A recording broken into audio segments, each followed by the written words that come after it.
Oh, it's syncing. All right, now we're live. There's the red signal. Hey everyone, James Gardner here again with Ariel Jarvis. It's another Wednesday from Vitality Wellness World. This is Conversations in Vitality.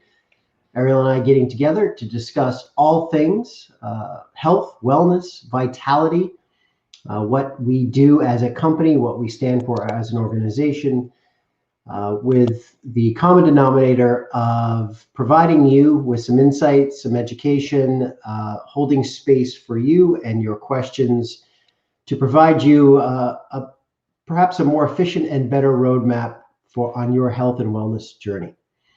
Ariel, how are you today? I'm so good. How are you, James? I'm fantastic. Awesome. Yeah, another amazing week. It's been a week since we last had our little powwow last Wednesday. We wanted to talk gut health today.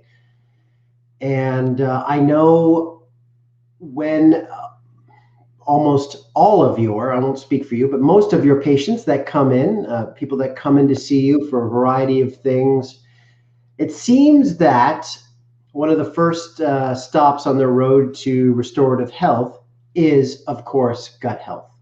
Yeah. So you want to share with us a little bit about why that is.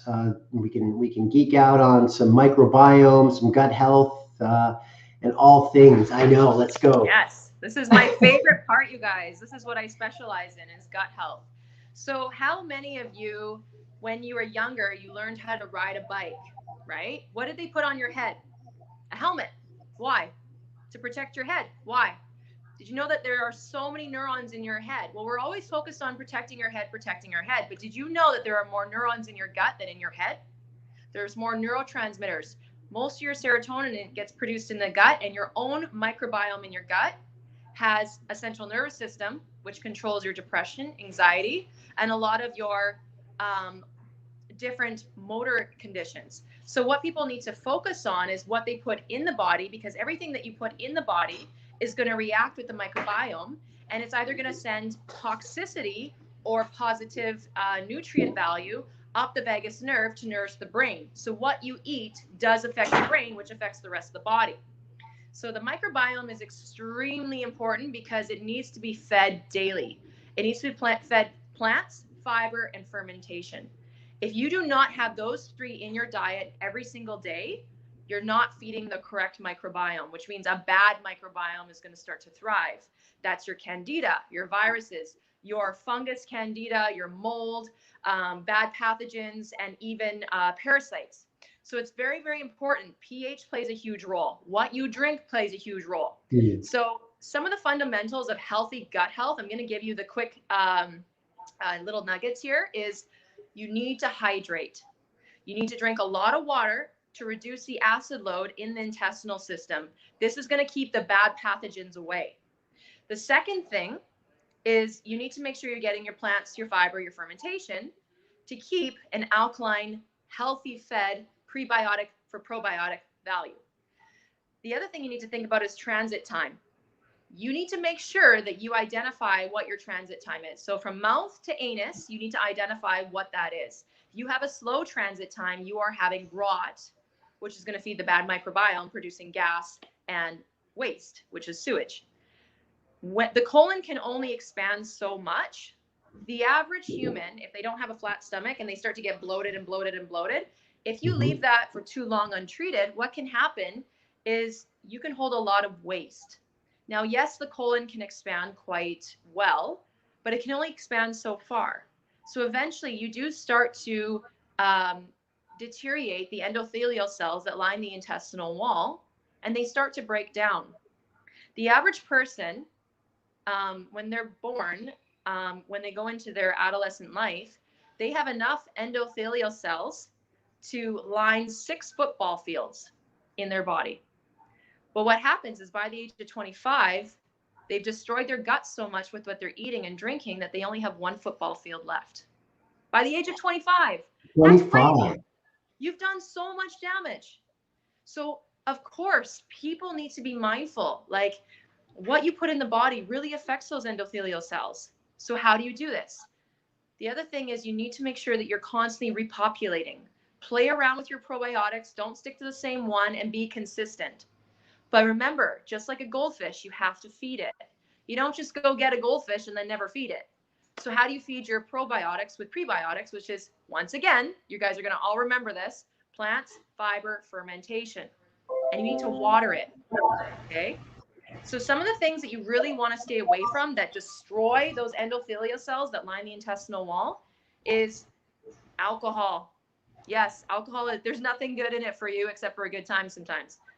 The second thing, Right. the second thing is too much coffee. Coffee, if you get it on the go, is made with tap water. It's sprayed with glyphosate, which is Roundup, which is a chemical that is carcinogenic, designed by Monsanto in 1980 to destroy your gut wall. And it's also not organic. So if you're going to drink coffee, you need to drink it with specialized water, which we will teach you about. You need to make sure it's organic, so it's not sprayed with glyphosate. And you can only drink 1 cup a day. If you're drinking more than 1 cup a day, the coffee has a pH of 5. You're constantly putting acid in that intestinal system, and you're constantly reducing the acid, killing your microflora. Your microflora they can't survive in an acidic environment for too long. So if you're constantly drinking coffee throughout the day, or alcohol, or eating an acidic diet, doesn't matter if you're taking probiotics. They can't survive. You're wiping them out daily. So when you say think about these things, right? When you say 1 cup of coffee, and I'm going to stop there because I'm a coffee guy, so I want to make sure we're to our community out there. When you say 1 cup, are you literally talking like 1 8-ounce cup of coffee? So a cup of coffee is 250 milliliters. That is a measured cup of coffee. Just like when you're baking, that's a measured cup of coffee. Okay. Yeah. My heart. Yeah. Switch to tea. Yeah. Okay. So many great things. What I want to do, Ariel, we're going to keep this conversation going. I want to circle back to something you touched on called transit time. Yeah. Because this is something that I've been geeking out on this for about 5 years. I'm not really familiar with this concept. So can you give us, share with us, what should we look for in terms of transit time? Yeah, a healthy transit time is 8 to 12 hours. So you should be able to see what you ate 8 to 12 hours later. And so if you're eating foods that are high in fiber, it's going to support peristalsis, which is colon contraction. Your large intestine is full of all of these little muscles, and they all individually contract. But when you overstimulate them with coffee, or you understimulate them with water, then they can't contract because they're controlled by your nervous system. So it's very important that you have a balanced ratio of alkaline diet with water and not too much acid, because then that peristalsis gets either hyperactive or underactive. People either get diarrhea or constipation. Okay. So 8 to 12 hours. Perfect. And then with the big three, the holy trinity, if you will, plant, fiber, and fermentation. Obviously, plant-based is somewhat self-explanatory. A lot of fiber can come from, obviously, a predominantly plant-based diet. Cruciferous vegetables, the scraping vegetables. Perfect. Fermentation. Give us some tips here. How can we add more fermentation besides I just go to, kombucha or sauerkraut? It's kind of the only two things that I can kind of think of off the top of my head. So apple cider vinegar is great. Spray it on your salads. I actually have a spray bottle I got from the dollar store, a glass spray bottle. I fill it up with apple cider vinegar. Every restaurant I go to, I get a salad and I put my apple cider vinegar on it. I ask for no dressing. This will help you have flexibility so that you don't feel isolated. You can go out and about, you can go out for dinner or lunch, things like that. Or if you're at home, you don't have to make a fancy dressing. You can if you want, but if you're, short for time, apple cider vinegar, spray it down. Sauerkraut is great. I don't like kombucha, and I'm going to tell you why. Is because most people make it wrong. They make it with sugar, with refined sugar, or they make it with brown sugar because they think that's better, which is not. And what I would recommend is using it with pure honey and doing it with the right water. So when you have your SCOBY, you can make a really good kombucha if you do it properly. Otherwise, you're going to make this beautiful kombucha and it's going to bloat you and it's going to feed your candida. Mm-hmm. And if you have SIBO, which is small intestinal bacterial overgrowth, if you have too much bacteria or too much candida in your gut wall, and you'll know because you get bloating, constipation, cravings, things like that. If you get that, you need to correct that first before you start introducing the kombucha. You can play around with the sauerkraut and the apple cider vinegar regardless, but the kombucha, it does have a sugar content. So you do have to be careful and mindful of that. Yeah, you just mentioned a couple signs, and maybe could you share with us what are some signs that you see? So, people come in, obviously we at our clinic, we do a handful of tests that you put them through, and then you assess, and usually you assess the gut and you start the protocol, whatever that may mean for a client. What are some of the common signs that people need some type of restorative gut health? People lack enzymes. Their stomach does not produce enough hydrochloric acid and pepsin, and their pancreas does not secrete enough enzymes. Why? Because people are stressed, and stress puts people into the fight or flight, turning off the mechanics of the gut. So then starting off with the mechanics, you're already having issues. So then undigested food goes into the small intestine, and then people get malabsorption. They can't absorb the vitamins and minerals from the food. So they're eating the food, they're getting the calories, but they're not getting the energy. So now the body has to work even harder to break down that food because it wasn't done, and it creates a domino effect. And now you have that undigested food that rots in the large intestine, feeding the bad bacteria. So when I see this, which is 99% of the time, I get people on, I change their diet. I get people on enzymes that are specific to them, because there's 3 different kinds. I get them on a probiotic, and I get them on psyllium to get out the garbage. Psyllium acts like a toothbrush, and it cleans the wall of your large intestine, because that's where you get absorption, because it's a very delicate situation. You don't want to scrub too hard and rip off those endothelial cells, and now you've got holes where stuff can go through and enter into the blood. They're called leaky gut. You don't want that. But you also want to make sure that you're cleaning the plaque so that you don't build up a thick layer of membrane plaque where now you get no absorption. Because remember, the larger the plaque, the more bacteria can hide from your immune system. We don't want to create an environment where you have lots of mucus and plaque, because you want to make sure everything's squeaky clean, the pipes are clean, so that your immune system can find the garbage and eliminate the invaders. Nice. Yeah.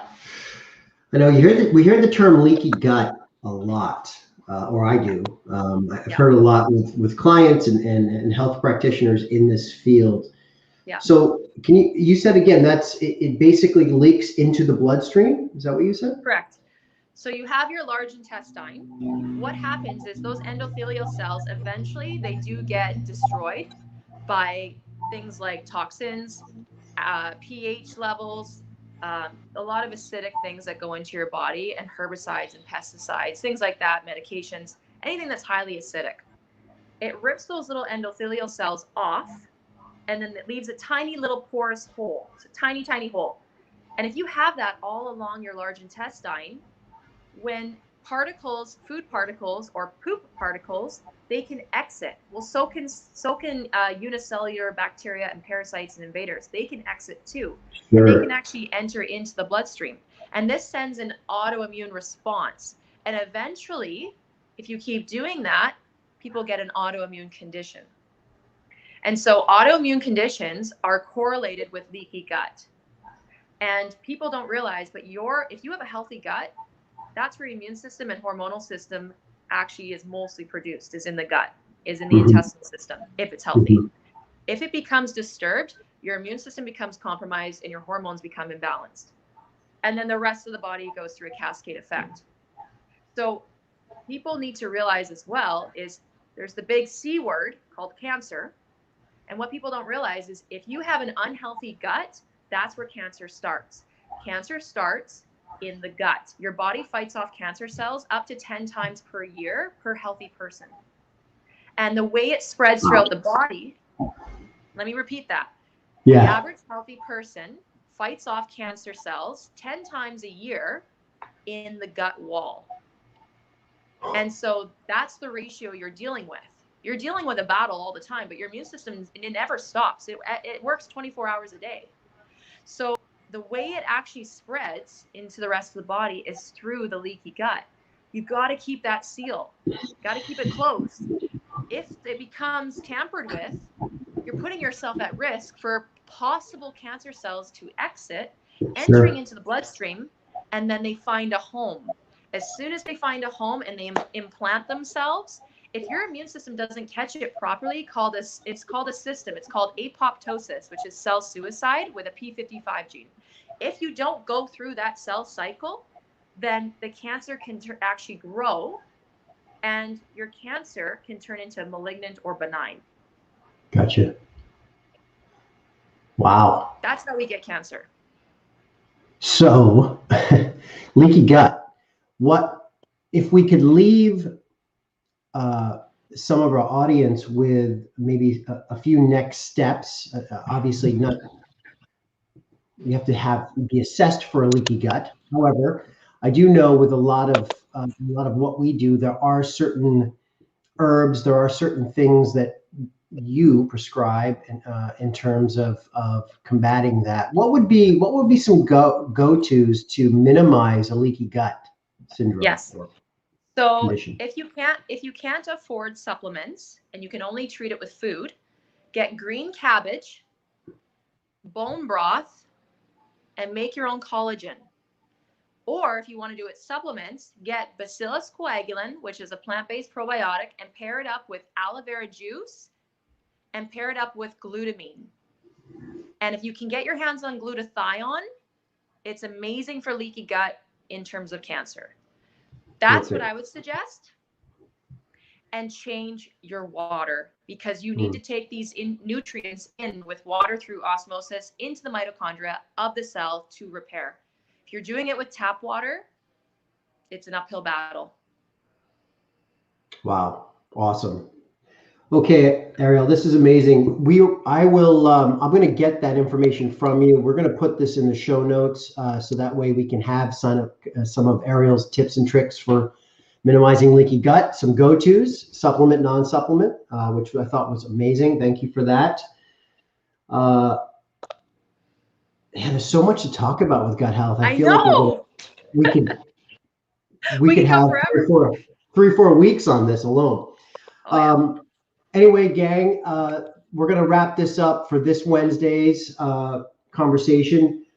For more information, please go to vitalitywc.com, as well as breathesaltwellness.ca.